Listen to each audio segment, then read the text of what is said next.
இப்போ ஆக்சுவலி இந்த டைம் நான் ஆக்ட் பண்ணச்சே நான் வந்து I feel truly like an actor. ஏன்னு கேட்டிங்கன்னா, அந்த காலத்தில் வந்து அஃப்கோர்ஸ் நல்ல சீன்ஸ் இருந்தது, நல்ல நல்ல ரோல்ஸ் கிடச்சிது, நிறைய சாங்ஸ் அண்ட் டான்ஸ் பண்ணியிருக்கேன். பட் இப்போ வந்து விதவிதமான எனக்கு கேரக்டர்ஸ், ரோல்ஸ், அந்த ரோலை எப்படி நம்ம க்ரியேட் பண்ணுறது, அந்த ரோலோட க்ரியேஷன் வந்து அவுட்ஃபிட்லேருந்து எடுத்து ஒரு மேனரிசம்ஸ்லேருந்து எல்லாமே இருக்குது அந்த க்ரியேட்டிவிட்டி. அந்த ஹீரோயின்கிற டேக்லேருந்து வெளியில் வந்த அப்புறம் நிறைய க்ரியேட்டிவிட்டிக்கு ஸ்கோப் கிடைக்கிறது. அண்ட் அது ஐ எம் ஆக்சுவலி என்ஜாயிங். ஏன்னு கேட்டிங்கன்னா, இந்த படத்துலேயே இந்த காஸ்ட்யூம் அதை போட்டுக்கிறதுக்கே அதை போட்ட உடனே ஒரு வாரியர் மாதிரி ஒரு ஃபீல் வந்தது.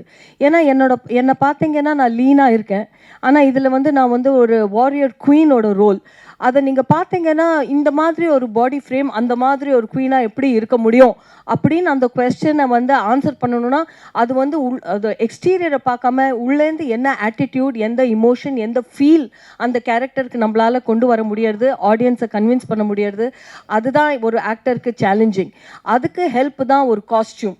ஸோ இந்த மாதிரி காஸ்டியூம் போட்டுட்டு அந்த மாதிரி லொக்கேஷனில் அந்த மவுண்டன் மேலே நடக்கிறது automatically you feel rustic. You don't feel ஒரு மாதிரி பியூட்டிஃபுல்லாக, கிளாமரஸாக, டெண்டராக. You don't feel like that.